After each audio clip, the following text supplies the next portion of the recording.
All right, two quick hits here while I'm stuck at a train. Two things that have been on my mind after the NFC Championship game yesterday, most prominently standing out to me. The first, the end of the first half, right? The storyline is already out there. Everybody knows. Tom Brady connects with Scotty Miller on a deep ball to put him in the end zone, right, with 8 seconds left before halftime. Okay, Kevin King's catching all the blame for giving up that connection in that situation. Well, why is he put into a situation where there's 8 seconds left, the Bucs have no timeouts, literally anything completed short of the goal line or that's not out of bounds is going to end up being a moot play, a moot point. The Bucs wouldn't have been able to get to the ball and snap it to spike it to kick a field goal. It's just not possible. There's not enough time. So why are you in press man coverage in a situation in which there's ever a time to have a 3 deep or even 4 deep sagging zone coverage, literally just prevent defense, keeping everything in front of you? That's the situation to do it. So why is Kevin King, a guy who is already had been exploited basically all for the first 2 quarters of that game, why is he in isolation by himself with really no safety help over the top? I don't care if it's Scotty Miller. I don't care if it's Mike Evans. I don't care if it's Chris Godwin. I don't care if it's Rob Gronkowski. It doesn't matter. Like that, none of that stuff matters to me. Why is Kevin King put into a situation in which he has no safety help over the top, in literally a situation in which you cannot, the one thing that can't happen is you getting beat deep? I don't understand why the Packers even put Kevin King in that situation. Say what you want about him, getting beat off the ball, off the line of scrimmage, whatever. That should not be Kevin King's responsibility. Like, it's the player's job to make plays, but it's the defensive coordinator's responsibility to put their players in the best position to make plays, and especially in key situations like that. That's just simple football, stupid mistakes. That's one of the 2 reasons why the Packers aren't moving on. Secondly, you have the very end of the game, right?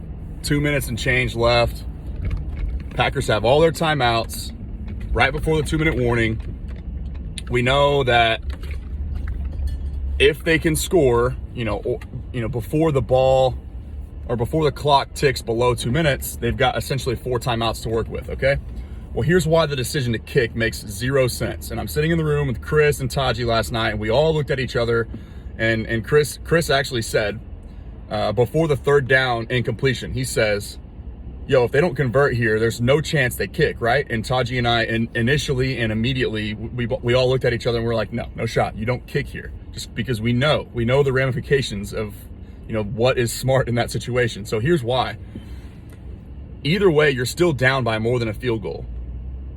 So if you do kick, right? So let's look at it this way. If you don't kick the field goal and you elect to go for it and you miss, you miss, you don't convert on 4th down either, you still have to rely on your defense to get a stop, to get you the ball back again.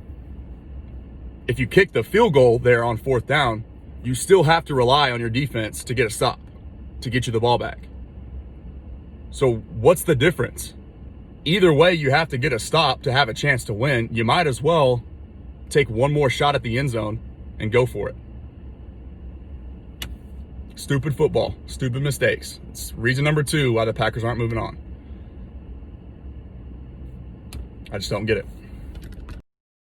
The NFC, I do still think, like I said, I think in episode 3, I do still believe that the Bucs they're my favorite to win the NFC, just based solely upon the pieces and weapons that they have offensively.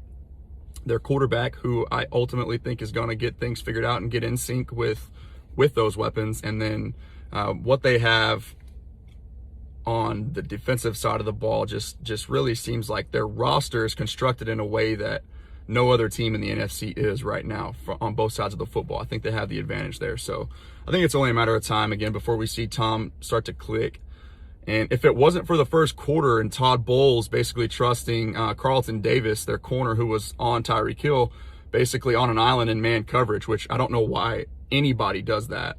Anybody, believes in their corner, regardless of how good they are, enough to just say, hey, you got Tyreek Hill, you're on an island, no safety help, just go cover him. Patrick Mahomes is going to make you pay for that every single time, okay? And we saw that last night too. So Todd Bowles learned his lesson there. I respect him as a defensive coordinator. I respect him for trusting his players to go and be able to make that play so they don't have to allot so much help in coverage, and they can kind of, they were trying to bring 4 and 5 guys and to pressure Mahomes last night consistently, and it started to work towards the end of the game. They had a lot more success getting off the field in the second half, but if it weren't for a couple of those big plays early and trusting Carlton Davis on an island, I think they're in a position to win that game. So that's just what I think. I feel like the Bucs are still my favorite to win the NFC. So we'll see how it plays out. It's going to be fun to watch. And then last thing I wanted to kind of hit on